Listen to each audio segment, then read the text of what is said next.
Di bagian itu kalian akan menuliskan catatan kaki.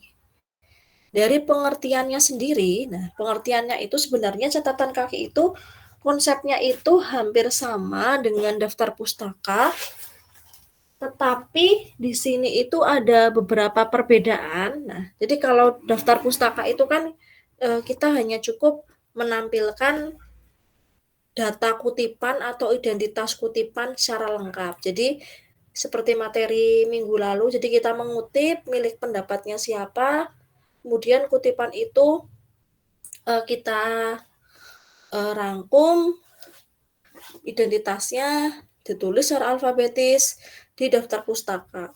Gitu ya. Jadi ada lembar tersendiri ya kalau daftar pustaka itu. Namun beda kalau catatan kaki. Kalau catatan kaki ini dia itu berada di paling bawah halaman. Nanti akan saya perlihatkan sebuah skripsi di mana skripsinya ini menggunakan catatan kaki. Tapi untuk kampus kita Putra Bangsa itu justru tidak menggunakan catatan kaki. Kalian lihat aja lah skripsinya Kak Kelas, pasti beberapa ada yang tidak menggunakan catatan kaki. Catatan kaki ini dicantumkan tujuannya itu untuk memenuhi kode etik yang berlaku sebagai bentuk penghargaan terhadap karya orang lain gitu ya. Sama kan dengan daftar pustaka. Jadi kita sudah mengutip pendapatnya seseorang, maka sebagai bentuk penghargaannya karena kita sudah kutip, maka kita menuliskan identitas asli dari penulis itu tuh bagaimana. Oh, saya mengutip nih dari bukunya Endra Swara. Nah, bukunya apa, tahun berapa, kemudian di penerbitnya siapa, kota terbitnya mana, seperti itu kan. Ada bentuk penghargaan. Kemudian catatan kaki ini juga dipergunakan sebagai pendukung keabsahan penemuan atau pernyataan penulis yang tercantum dalam teks atau sebagai petunjuk sumber. Hampir sama ya, yang ini dengan daftar pustaka. Jadi karena kita sudah mengutip pendapatnya orang lain, maka sebagai bentuk kalau itu memang pernyataan yang bisa kita kukuhkan karena kita mengambil dari pendapatnya orang lain, maka itu bisa kita tegaskan kalau ini miliknya siapa sih, kutipannya siapa sih, seperti itu. Kemudian tempat memperluas pembahasan yang diperlukan gitu. Nah, bedanya kalau di daftar pustaka itu kan kita hanya menuliskan kutipan miliknya, penulisnya siapa, bukunya tahun berapa, kemudian penerbitnya mana, kota terbitnya itu mana. Tapi catatan kaki selain dia posisinya sama seperti daftar pustaka, catatan kaki dia juga memiliki sebuah kekhususan, yaitu untuk menempatkan pembahasan yang sekiranya itu memang kita itu tersebut. Nanti akan saya kirimkan sekarang ini fotonya, yaitu foto tentang catatan kaki yang nanti akan kita bahas di sini. Saya kirimkan dulu ya, mumpung saya ingat. Nanti silahkan ketua kelasnya untuk menge-share ke teman sekelasnya.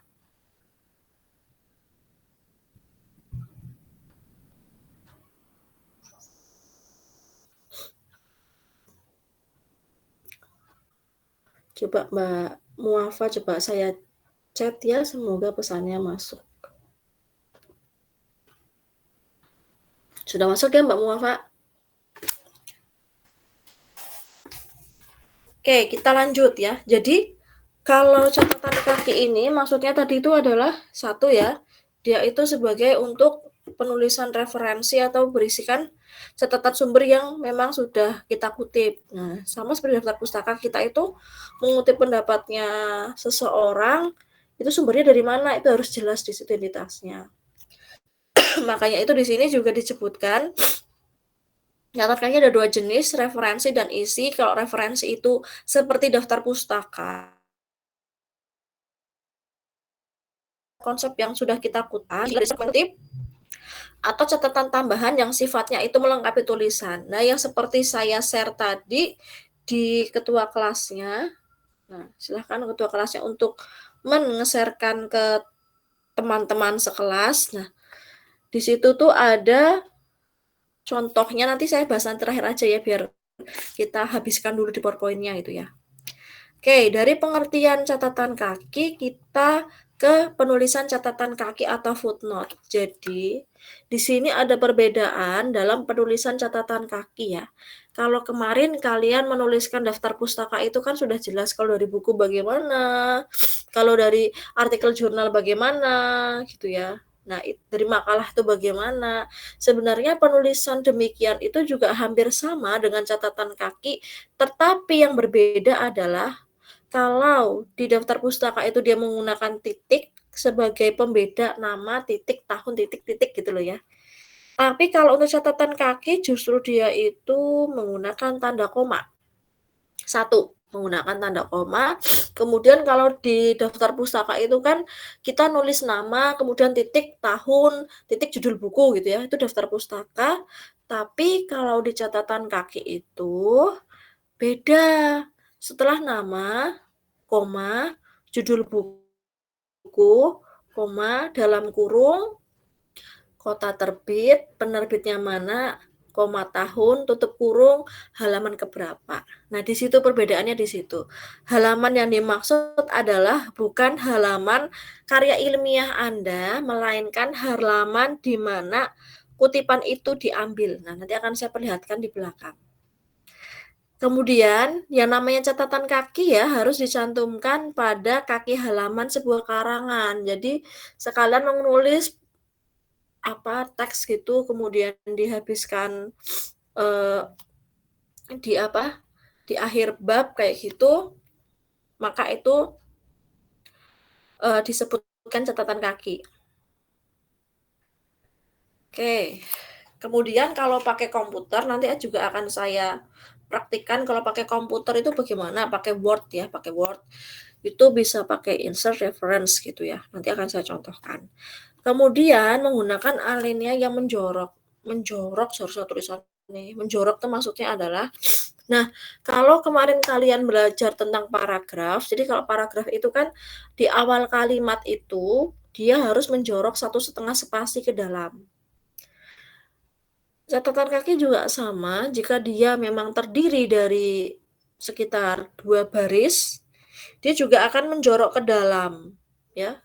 Paragraf kan tidak mungkin kan cuma 1 paragraf, paragraf kan tidak mungkin hanya ada 1 baris, pasti paragraf itu banyak baris-barisnya. Alhamdulillah. Terus kalau untuk alinea itu juga sama, alinea itu nggak mungkin cuma ada satu baris, mungkin ada, tapi ada juga yang dia itu lebih dari 2 baris. Nanti akan saya perlihatkan juga. Kemudian selanjutnya penomoran catatan kaki digunakan dengan angka Arab di bagian belakang.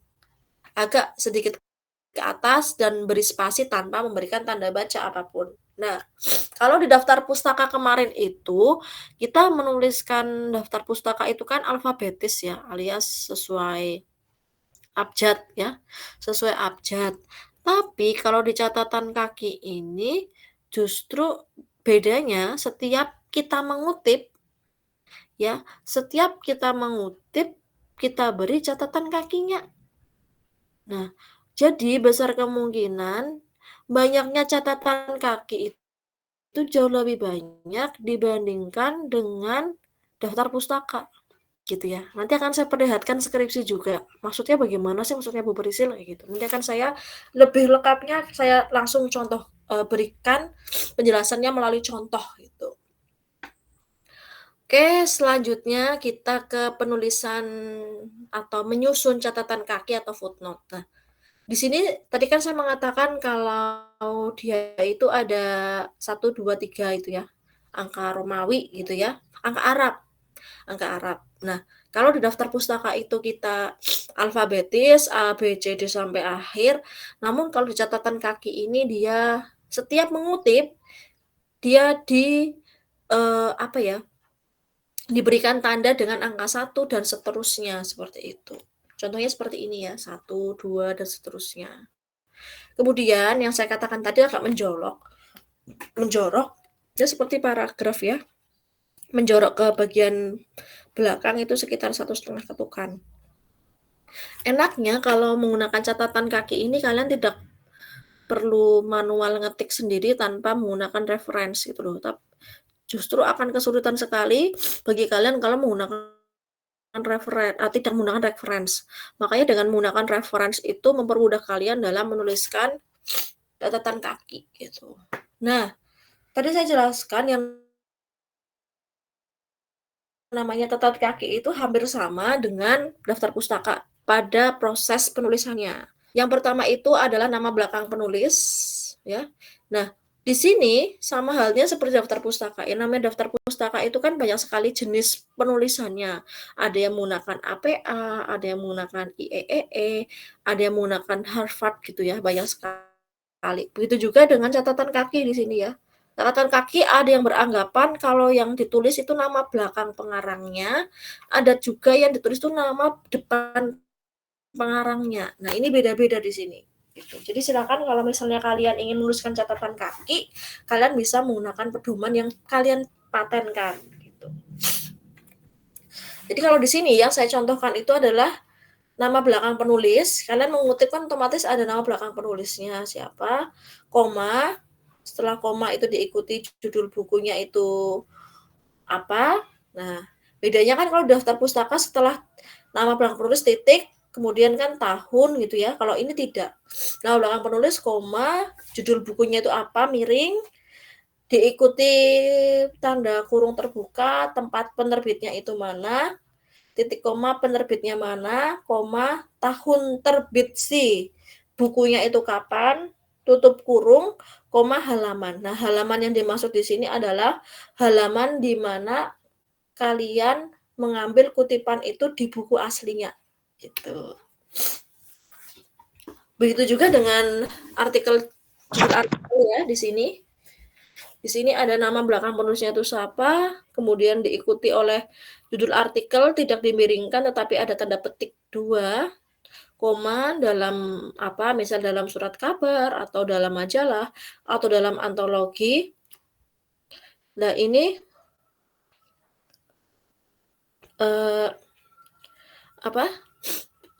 bisa dituliskan seperti ini. Jadi ini ada contohnya.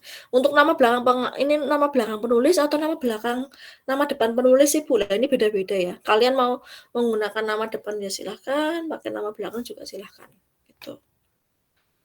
Kemudian kalau ini yang nomor 5 itu pakai makalah ya. Jadi nama belakang penulisnya itu siapa atau nama depan penulisnya itu siapa, diikuti judul makalahnya itu apa, kemudian data publikasi maksudnya adalah karya ilmiahnya itu karya ilmiah makalahnya itu dia itu diseminarkan atau tidak seperti itu. Kemudian halaman ke berapa sih itu.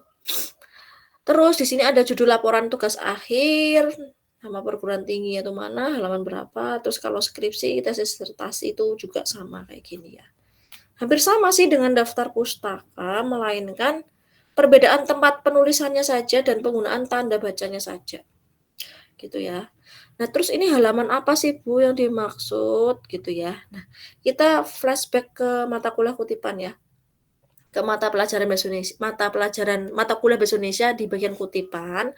Kita kan mempelajari ya kalau kutipan itu kan ada penandanya dalam kurung Suprayitno, tahun 2002.2 halaman 12. Nah, halaman yang dimaksud ini adalah halaman di mana kutipan itu diambil di buku aslinya. Bukan halaman tempat karya ilmiah Anda itu ditulis. Seperti itu ya. Berarti catatan kaki aslinya ada hubungannya nih dengan kutipan dan juga dengan daftar pustaka. Cuma perbedaan penulisannya saja. Oke, selanjutnya kita ke catatan kaki secara singkat. Nah, kalau kalian kemarin mempelajari tentang kutipan dan juga daftar pustaka, kita kan kadang-kala dalam satu lembar A4 gitu ya. Satu lembar A4 itu kita bisa saja mengutip pendapatnya orang lain atau yang namanya sama gitu, yang memiliki nama sama. Misal kalian mengutip pendapatnya orang lain, sebuah buku dan nama penulisnya itu misal Sutopo misal. Dalam satu halaman itu kalian itu mengutip namanya Sutopo itu 2 kali. Kalau konsepnya menggunakan daftar pustaka, kalian cukup menuliskan Sutoponya itu 1 kali, jika memang itu dikutip dari buku yang sama. Tetapi kalau untuk catatan kaki itu beda. Karena kalau catatan kaki itu setiap kita mengutip itu harus ada identitasnya, itu harus. Berbeda kalau dengan kutipan dan daftar pustaka, di mana setiap kutipan harus ada identitas kutipannya, itu harus. Tetapi tidak perlu dituliskan secara double di bagian daftar pustaka. Nah, di sini sering juga kita mengutip ya, 1 halaman itu ada 2 penulis yang sama. Atau mungkin kita menuliskan di 1 halaman penulisnya Sutopo misalnya, satu saja, kemudian nanti di halaman ke-5 kalian mengutip pendapatnya Sutopo lagi, kayak gitu. Nah, itu bagaimana Bu menuliskan 1, 2, 3-nya? Nah, jadi ada cara singkatnya dengan pemberian istilah. Istilah yang dimaksud ada ibid, locit, dan opcit. Ibid itu memang singkatan dari ibidium yang artinya sama dengan atas. Ibid digunakan untuk catatan kaki yang tepat di atasnya. Contohnya seperti ini tadi. Kalian mengutip pendapatnya Sutopo dalam 1 halaman yang sama, ada 2 nama Sutopo. Maka di catatan kaki cukup nomor 1 Sutopo, nomor 2 tulis ibid kayak gitu. Nanti akan saya berikan contohnya biar lebih jelas. Jadi ini lebih pengertiannya dulu. Kalau locit itu adalah tempat yang telah dikutip, gitu, menyantumkan sumber bacaan yang sama. Contohnya tadi Sutopo itu ada di halaman 1, kemudian Sutopo itu dikutip lagi nanti di halaman ke-5. Nah, di saat ke halaman ke-5 ini, itu kalian tidak perlu lagi menuliskan catatan kakinya Sutopo secara lengkap, itu tidak perlu. Cukup dengan tulisan locit kayak gitu. Kemudian diikuti nggak usah pakai nomor halaman, nggak usah, cukup nama pengarangnya siapa, oh Sutopo locit, oh berarti tadi karena sudah pernah ditulis nih Sutopo, jadi tinggal nanti di halaman keberapa di depannya gitu. Kalau opcit itu adalah bentuk singkat dari opera citation, di dalam artinya di mana karya yang telah sudah kita kutip itu halamannya berbeda dan telah disisipi oleh pengarang yang lain gitu. Ini akan lebih jelasnya kita ke contoh. Jadi penulisan objek, ibid, locit, dan objek ini menggunakan huruf kecil karena memang merupakan singkatan gitu ya, dan menggunakan karena istilah jadi harus bahasa asing, jadi harus singkat gitu. Singkat dan harus miring. Oke, lebih jelasnya kita ke contoh. Ini adalah contoh penerapan ibid, locit, dan objek ya. Nah, ini ada sebuah skripsi bab 1 pendahuluan, di mana latar belakang masalahnya itu menyebutkan Arsyad mengatakan bahwa ekonomi manajerial adalah cabang ilmu ekonomi yang mempelajari penerapan prinsip-prinsip ekonomi dalam proses pengambilan keputusan di dunia bisnis. Bedanya, kalau kalian kemarin kutipan itu setelah Arsyad itu kan dalam kurung tahun, kemudian nomor halaman buku gitu ya.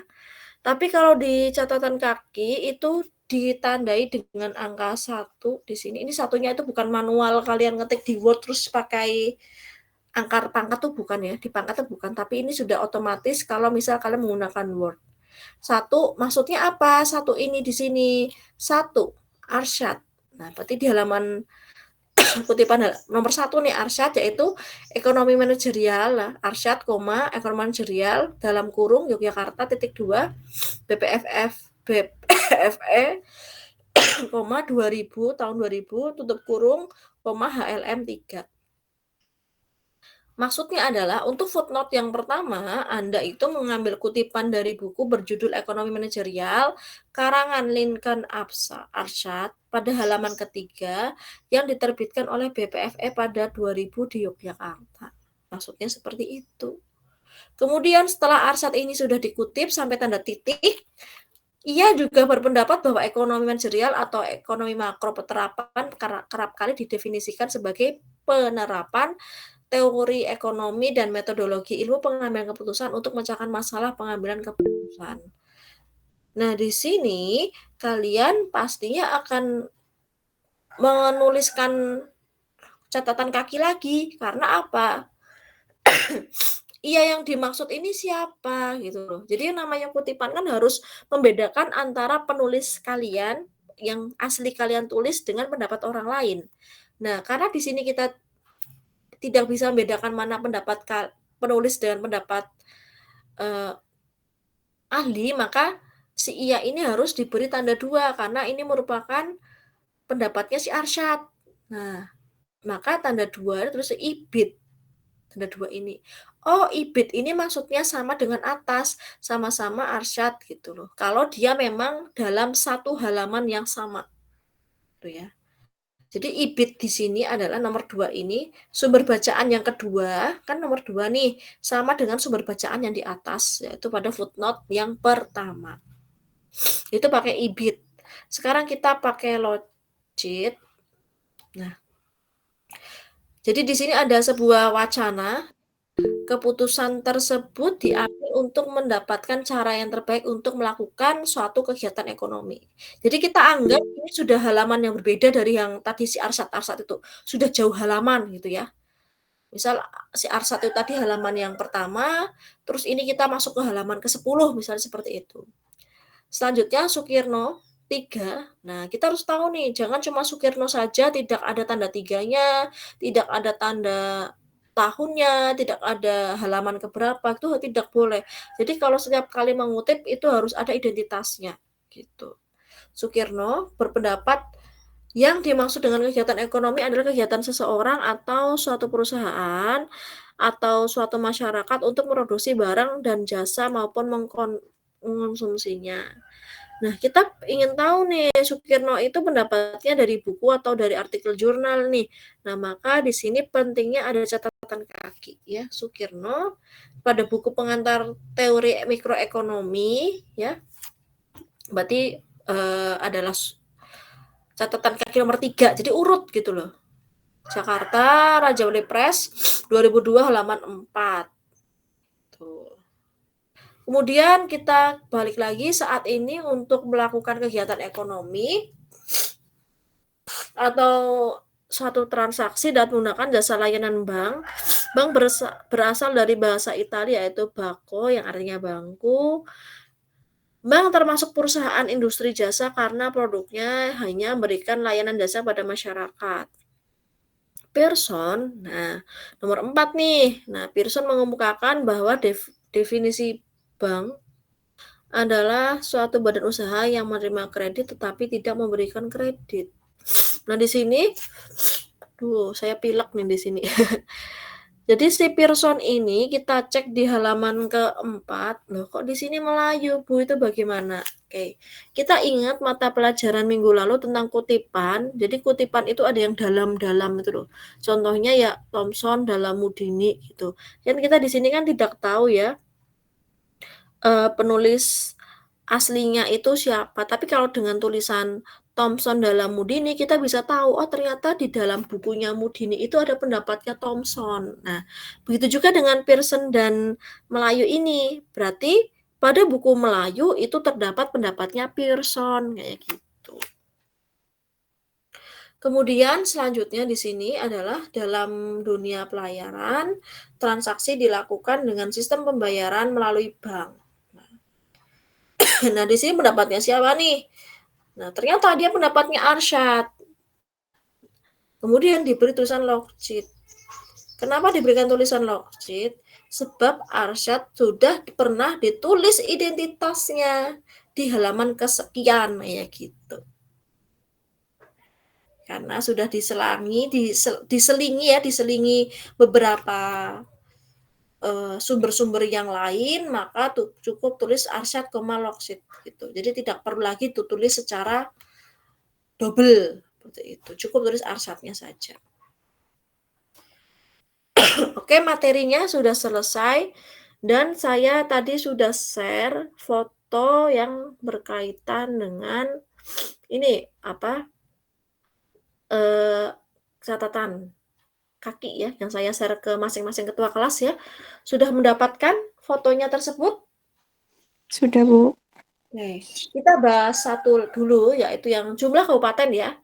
Nah, jumlah kabupaten atau kota yang ada di Kalimantan Timur terus bertambah. Ada angka 1 di situ. Pertambahan ini tentu punya implikasi terhadap meluasnya manfaat lahan untuk perkantoran, perumahan, dan kegiatan bisnis. Nah, maksudnya di sini apa? Jumlah kabupaten kota Kalimantan terus bertambah, ada angka 1-nya, karena informasi yang diberikan itu kurang cukup jelas bagi kita pembaca. Mungkin bagi kalian beranggapan yang namanya Kalimantan Timur, kayaknya yang paling terkenal Pontianak ya, kayak gitu. Tetapi ternyata di Kalimantan Timur itu dijelaskan pada catatan kaki, diberi tanda 1. Dalam rentan waktu yang cukup lama, pada era Orde Baru, kabupaten atau kota madya di Kaltim berjumlah 6 buah. Balikpapan, Samarinda, Kutai, Bulungan, Berau, dan Pasir. Pada pasca Orde Baru, jumlah kabupaten kota meningkat drastis menjadi 13. Pasar, Penajam Pasar Utara, Balikpapan, Samarinda, Kutai Kartanegara, Kutai Barat, Kutai Timur, Bontan, Bulungan, Berau, Tarakan, Malinau, Nunukan. Dan baru-baru ini ada penambahan 1 kabupaten lagi, yakni Kabupaten Tanah Tidung, sehingga sekarang terdapat 14 kabupaten kota di Kalimantan Timur. Nah, dengan pemberian penjelasan yang lebih jelas lagi, yaitu catatan kaki itu memiliki fungsi untuk menjelaskan kutipan yang sekiranya memang butuh pembahasan yang lebih dalam seperti itu. Itu ya. Terus contoh yang lain, secara umum aksi kolektif atau collection action didefinisikan sebagai semua aksi yang dilakukan secara kolektif untuk mencapai tujuan kolektif atau mendapatkan barang-barang prasarana kolektif atau collection good. Di sini dituliskan juga didapat dari pendapatnya Olson 1965, 1971 pada Marvel and Oliver 1993. Maksudnya apa sih collection good? Nah, dijelaskan di sini beberapa ahli mendefinisikan collection good itu adalah barang, fasilitas, sarana dan sejenisnya yang mana individu tertarik atau tidak bisa lepas dengannya karena memang merasa memang darinya. Bla bla bla gitu. Seperti itu maksudnya. Jadi kalau memang tidak dijelaskan secara gamblang di sebuah kutipan, itu bisa juga dijelaskan di dalam catatan kaki. Jadi catatan kaki itu tidak hanya sebagai referensi saja, melainkan juga bisa sebagai pembahasan sesuatu yang kurang dijelaskan di dalam sebuah kutipan. Oke, di sini saya akan memperlihatkan ya sebuah skripsi terkait catatan kaki. Jadi ini ada skripsi tapi bukan milik kampus kita, melainkan ini milik kampusnya UIN. Nah, biasanya kalau beberapa kampus itu memang ada yang modelnya seperti itu ya. Modelnya yang menggunakan catatan kaki. Contohnya ya itu UIN itu.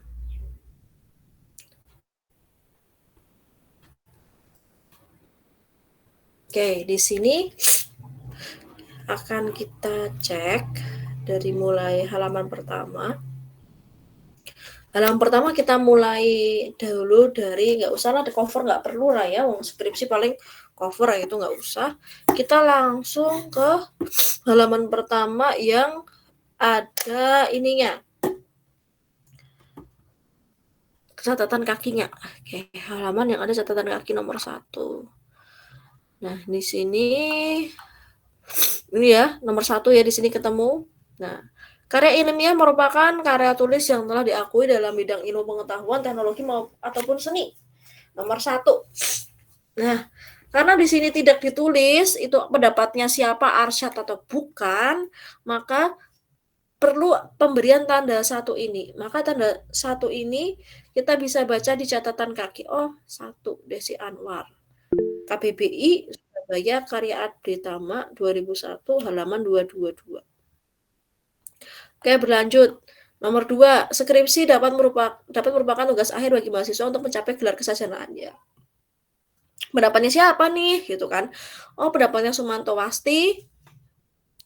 Pedoman Teknik Penulisan Skripsi Karya Ilmiah Jakarta Bumi Aksara Cetakan 7 2004 halaman 6. Jadi halaman-halaman ini bukan halaman ini ya, ini halaman 1 kan, nggak mungkin kan halaman 22. Nah, maksudnya halaman 22 ini adalah halaman pada KBBI ini.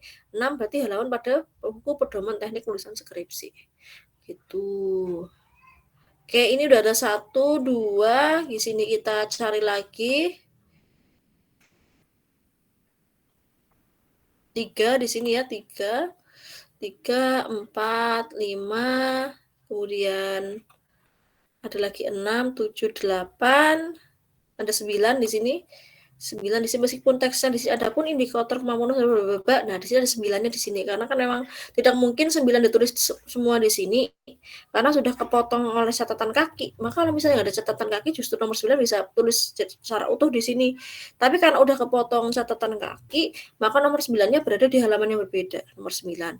Nah, karena nomor 9-nya berada di akhir ya, yang namanya penulisan identitas 1 2 3-nya ini pada catatan kaki itu tidak boleh berada di depan. Harus berada di akhir gitu. 10 gitu ya, ini ada ya, IBIT. Oh, IBIT. Nah, sama 9 IBIT nih. Berarti kan IBIT sama dengan nomor 8. Nah, berarti sama dengan Sutari. Kalau yang nomor 8 ini diambil di halaman 45, kalau yang tadi nomor 9 diambil di halaman ke-47. Cara bacanya seperti itu ya. Kalau IBIT itu berarti sama dengan di atasnya. Terus 11 kita cek lagi 12. Oke, kita sekarang cek sudah ada berapa sih catatan kaki yang diambil pada skripsinya Nisa ini. Kita cek ya. Oke, berapa totalnya? Tadi kalau nggak salah baca, saya membaca itu totalnya ada 58 apa ya?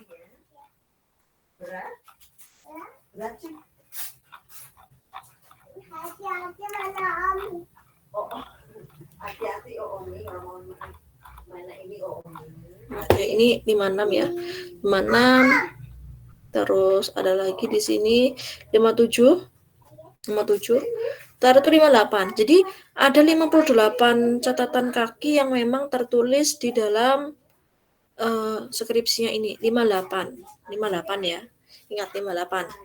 Nah, ternyata di skripsinya Nisa ini dia juga memiliki daftar pustaka. Nah, kita hitung ya, 1, 2, 3, 4, 5, 6, 7, 8, 9, 10, 11, 12, 13, 14, 15, 16, 17, 18, 19, 20, 21, 22, 23, 24, 25, 26, 27, 28, 29, 29, 30, 31, 32, 33, 34, 35, 36, 37, 38, 39, 40, 41, 42, 43.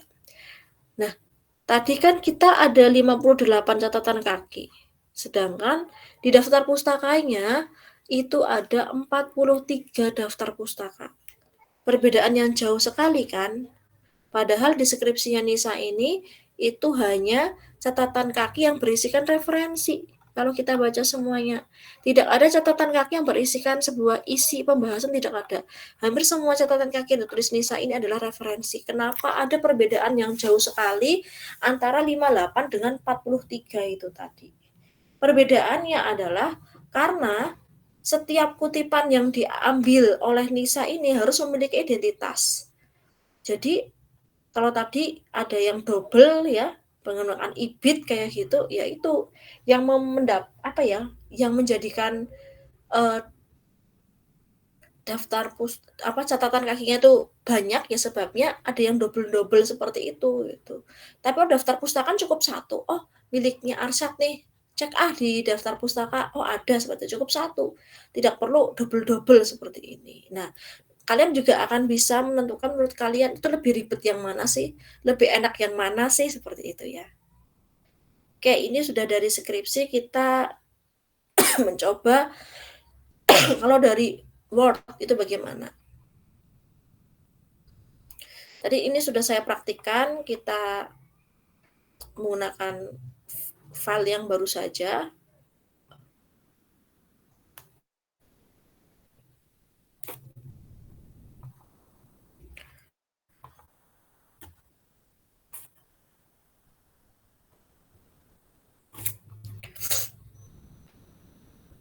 Nah, caranya bagaimana kalau untuk menuliskan, sudah terlihat ya share screen saya ya? Sudah ya. Sudah terlihat ya? Oke. Di sini itu terlihat kosong. Caranya adalah kalian misalnya ngetik panjang. Jangan lupa kalau sudah mengetik panjang seperti ini, kalian terlihat nggak share screen saya? Halo, terlihat nggak? Terlihat tapi ngetok, Bu. Apa? Berhenti ya? Iya, nih saya juga pakai yang satu ini juga sudah terlihat ya ini ya. Tadi saya juga pakai HP juga untuk cross check. Nah, misal saya ngetik seperti ini ya, panjang lah, ketiknya panjang. Kita pakai font yang gede aja biar kalian terlihat. Misal ngetiknya seperti ini ya. Nah, setelah selesai mengetik, jangan lupa kalian itu memberikan si footnote-nya. Jangan sampai lupa. Sebab kalau misalnya kalian sampai lupa, resikonya ditanggung kalian sendiri. Nanti tidak urut ya, si footnote-nya itu tidak urut, tidak bisa 1, 2, 3 gitu. Jadi ada baiknya adalah setelah kita klik di sini, masih mati nggak di sini? Di share screen saya. Sudah enggak ya? Sudah enggak ya? Tuh.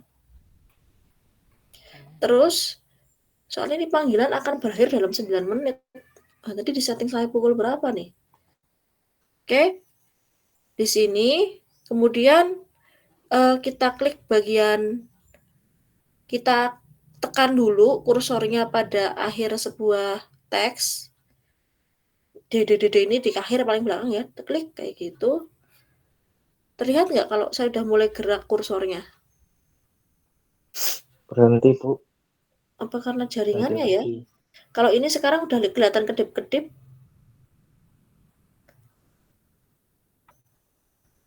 Atau saya stop sharing dulu, nanti saya coba sambungan lagi ya. Tapi kalau yang tadi terkait skripsi, terlihat nggak yang ibit-ibit itu tadi?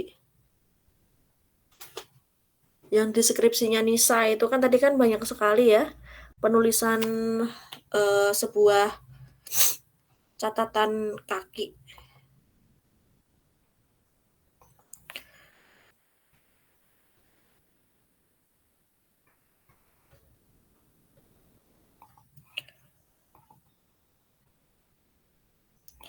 Terlihat ini di sini sekarang? Terlihat? Ya ternyata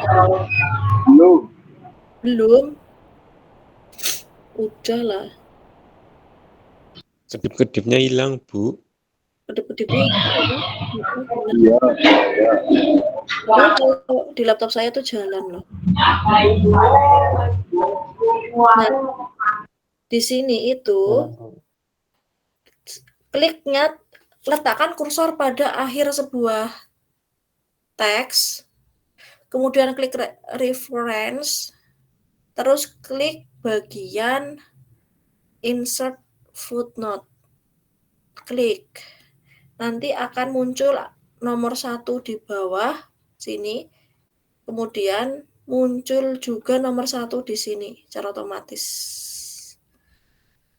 Nah, tinggal kalian nanti mengetik nih di sini. Tadi yang kutipan DDD itu dari buku atau dari artikel jurnal, nanti kalian ketik manual di sini, gitu. Gitu ya. Terus nanti misalnya, terus bagaimana Bu kalau misalnya kita mau ngetik lagi? Ya tinggal ketik lagi. Kita klik lagi kayak gini, akhir bab, berikan insert footnote lagi, nanti akan muncul tanda nomor 2 kayak gitu dan seterusnya. Nanti silakan kalian coba sendiri di laptop kalian. Ini kan ada angka 2 ya, angka 2. Terus nanti di bawahnya juga ada angka 2-nya di bawah. Nanti silakan kalian coba sendiri. Kalau misalnya kurang mantep untuk mencoba sendiri, nanti kalian bisa sambil mencoba sambil membuka Google atau pakai tutorial YouTube, kan jauh lebih gampang ya sekarang ya. Sekarang kan kalian sudah masuki kurikulum merdeka seperti itu kan. Belajarnya tidak harus dituntut oleh dosennya terus kayak gitu. Jadi kalian bisa belajar mengeksplor diri kalian sendiri seperti itu dalam menuliskan seperti ini ya. Contohnya saya bebaskan Anda, silakan Anda untuk mencobanya sendiri gitu. Tidak harus dituntun oleh dosennya itu terus-terusan. Gitu ya. Oke, itu pemaparan saya terkait catatan kaki. Jadi kalian saat ini bisa menyimpulkan ya, menurut kalian lebih mudah menuliskan catatan kaki atau menuliskan daftar pustaka? Silakan.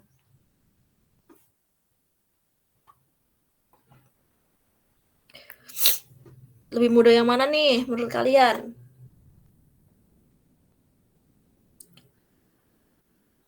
Siapa yang bisa memberikan pendapat?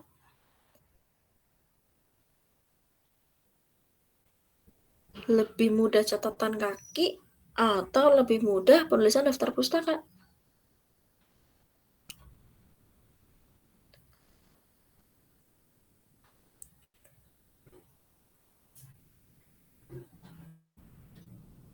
Silakan untuk angkat tangan. Secara virtual itu ada fiturnya di situ untuk angkat tangan.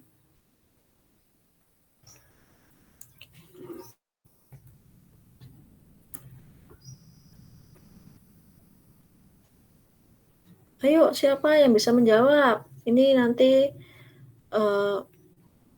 kok di sini tulisannya 4 menit lagi panggilan ditutup. Silakan Mas Sambo. Sambo Ferdi. Bagaimana Mas Ferdi?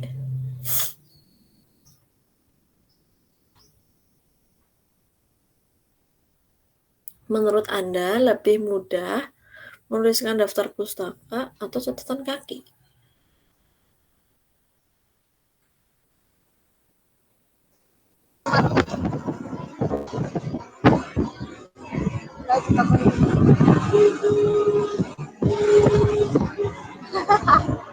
Halo Mbak Nabila, lagi di mana nih? Rame sekali.